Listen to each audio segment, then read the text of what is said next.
5 કરોડ 35 લાખની જમીન કૌભાંડ ટોળકીનો પર્દાફાશ. બેંકના 4 કર્મચારીઓને વીઆઈને ડિસ્ટ્રીબ્યુટર જેલ ભેગા.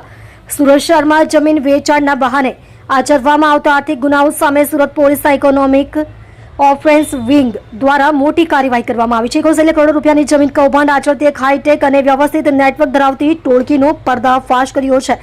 આ કેસની ચોંકાવનારી બાબત એ છે કે આ ગુનામાં સંડોવાયેલા યશ બેંક અને આઈડીબીઆઈ બેંકના 4 કર્મચારીઓ સહિત કુલ 5 લોકોની ધરપકડ કરવામાં આવી છે.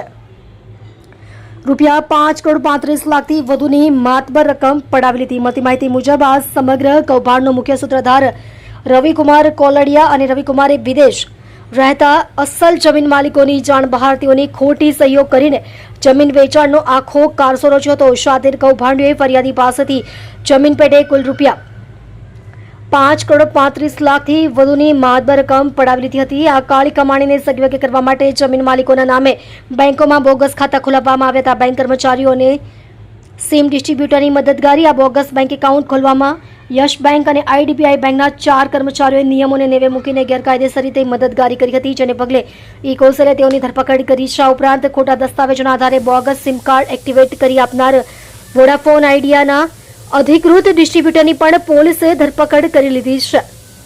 કુલ 5 આરોપીઓની ધરપકડ. આ સમગ્ર મામલે સુરતના ઉત્તરાયણ પોલીસ સ્ટેશનમાં સત્તાવાર રીતે ગુનો નોંધીને કાયદેસરની કાર્યવાહી ઇકો સેલ દ્વારા હાથ ધરવામાં આવી છે. ઇકો સેલે અત્યાર સુધીમાં બેંક કર્મચારીઓ અને સિમ ડિસ્ટ્રીબ્યુટર સહિત કુલ 5 આરોપીઓની ધરપકડ કરી લીધી છે અને મુખ્ય સૂત્રધાર તેમજ અન્ય કડીઓ મેળવવા માટે રિમાન્ડ મેળવવાની તજવીજ શરૂ કરી છે. તમે જોઈ રહ્યા છો DNY ન્યૂઝ ચેનલ રમન કૌરની સાથે.